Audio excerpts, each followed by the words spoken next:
कि पाकिस्तान की राजधानी कराची क्यों बनाई गई कि कराची व्यापारी केंद्र था। कराची क्या था, और इस व्यापार वाणिज्य पे पूरा का पूरा अधिकार सिंधियों का था। सिंधी सारे वहां के बड़े बड़े बिजनेसमैन हुआ करते थे और सिंधियों का उनके व्यापार वाणिज्य पे कब्जा था। लेकिन विभाजन के दौरान जब सिंधी वहां से भागे तो हाथों में चप्पलें थी और कुछ नहीं था।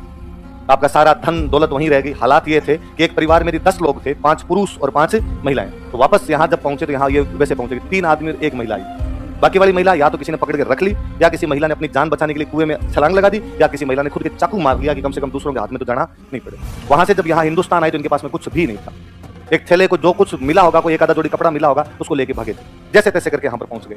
पर मुझे सिंधियों से बेपनाह लगा हुआ है। मुझे लगता है कि जीवटता वाली कौम है, एक कौम जो अपना सब कुछ लुटा के पाकिस्तान से भारत में आई थी, जो धन दौलत संपत्ति के अधिकारी हुआ करती थी, जब भारत आई तो भिखमंगों की तरह आई थी। उस कौम में आज एक भी आदमी गरीब नहीं है। सिंधियों ने यहाँ आके भले मूंगफली की रेडियां लगाई, पर वापस अपना बिजनेस खड़ा करना शुरू किया। किसी ने घर घर में जाके, गली गली में जाके चप्पलें बेचनी शुरू की, किसी ने सब्जियां बेचनी शुरू की होगी, किसी ने केरोसिन का तेल बेचा होगा यहाँ पर आके। लेकिन धीरे धीरे इस व्यापार के माध्यम से अब पूरे भारत पे राज करते हैं।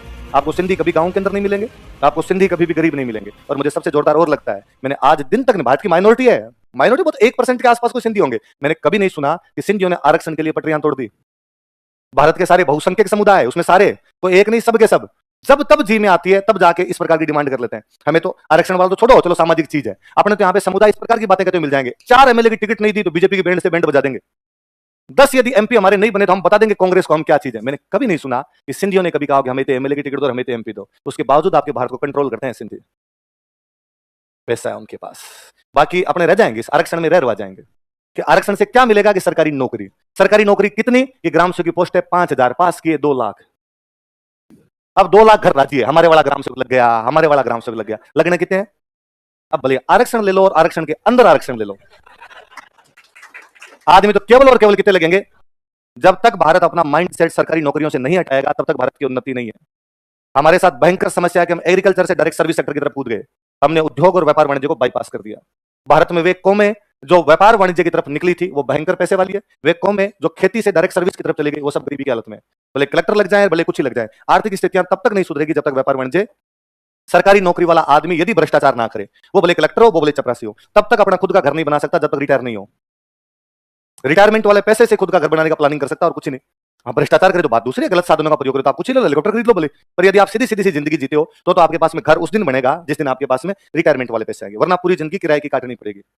वो कहो कि दुकान खोल के बैठा हुआ आदमी, परचून की दुकान खोल के बैठा हुआ आदमी 5-7 साल में अपनी प्रॉपर्टी कर लेता है।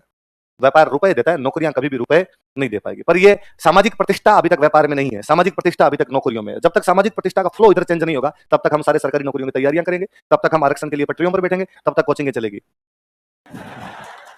हमारे घर तब तक चलेंगे। इसलिए ये तो राजी होने वाली बात है हमारे लिए तो हमेशा कि जब भी कोई आरक्षण की नैसी मांग करता लगता करो और करो, सब लोग करो, एक भी बचना नहीं चाहिए, सबके सब ले लो आरक्षण। क्योंकि इससे सबको लोग रहेगा कि आरक्षण मिलते हैं, सरकारी नौकरियां और मिलेगी, सरकारी नौकरियां और मिलेगी तो बाद में कोचिंग में और आएंगे। नौकरी उतनी मिलनी है जितनी वैकेंसी है, उससे ज्यादा नौकरी तो आ जाने से रही, निकल आने से रही। रेलवे का फॉर्म निकलते हैं, रेलवे के फॉर्म में भारत में फॉर्म भर दिए जाते हैं 15 करोड़। नौकरी कितनी 5000, 7000, 9000, 11000 इतनी पोस्टें निकली। फिर कोई कहे कि हमें नौकरी इसलिए नहीं मिल रही क्योंकि आरक्षण। अरे मिले कहां से, पोस्ट इतनी है। अब 1,75,000 पास किए, लगेंगे तो 5000, पीछे कितने रह गए 1,70,000। वो 1,70,000 कहेंगे अआरक्षण होता तो हम लग जाते। कैसे लगते? जब पोस्ट ही कितनी आई थी, 5000 आई थी, तो आरक्षण नहीं और कुछ भी मिल जाता ना इसके अंदर तुम्हें, तो अभी नौकरी तो लगनी। हमें सिंधियों से सीखना चाहिए कि सिंधियों ने किस प्रकार से भारत के अंदर आके कोई राइज कैसे कर सकता है। सिंधी इसका बेहतरीन उदाहरण है। सिंधी या भारत में कोई सीखे तो पारसियों से सीखे। पारसी यार क्या कम्युनिटी है कि ईरान से मार मार के भगाए गए। ईरान को बोलते थे फारस, है ना। फारस के जो लोग थे वो कौन है? पारसी। पारस था, पारस से फारस हुआ, अगर वहां से पर्सिया था, पर्सिया एग्जैक्टली, है ना। पर्सिया के पारसी थे, पर्सिया का नाम चेंज होता था, फारस हो गया, फारस से क्या हो गया ईरान।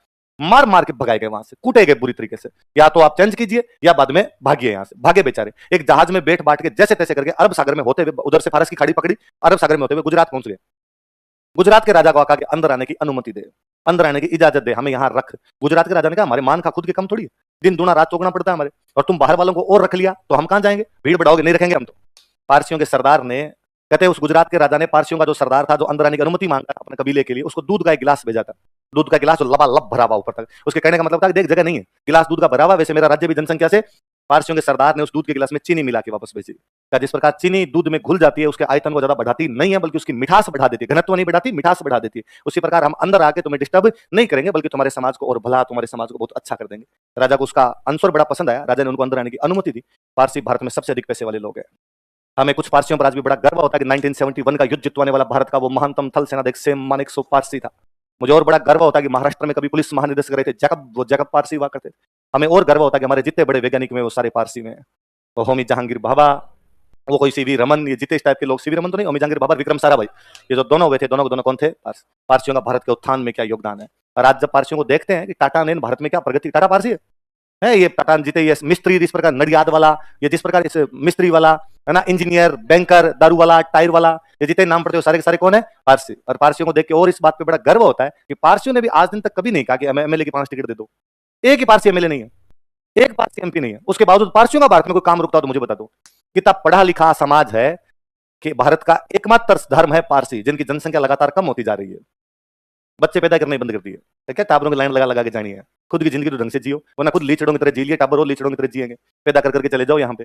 इसलिए भारत सरकार एकमात्र धर्म है पारसी, जिसको कहती है कि बच्चे पैदा करो। इसलिए भारत सरकार पारसियों के घर में बच्चे पैदा होते हैं तो उनको इनाम देती है। इसलिए भारत सरकार योजना चलाती है, जियो पारसी। कौन सी योजना है?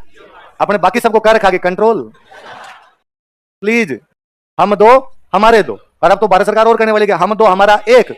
दो वाला छोड़ो रे, हम चीन को जल्दी पीछे छोड़ने वाले हैं और इन चीजों से हटिए। तो सिंधियों से, पारसियों से, इनसे सीखा जाना चाहिए। जैनों को कब खेती करते हुए देखा? जैनों को कब आरक्षण की भीख मांगते हुए देखा? जैनों को कब पटरियों पर बैठे हुए देखा?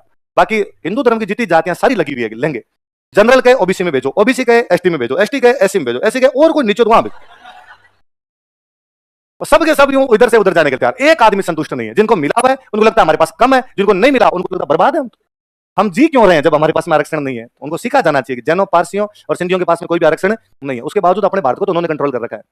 प्राइवेट कंपनियां सारी उनकी है और आप सारे उनके आगे हाथ जोड़ के खड़े हो गए, नौकरी दे दो। नौकरियां वो डिसाइड करते हैं तुम्हारी। तुम सरकारी नौकरियां 5-5 हजार की लेके बैठे रहते हो, उन्होंने व्यापार पे कब्जा कर लिया पूरा। आगे लिखो।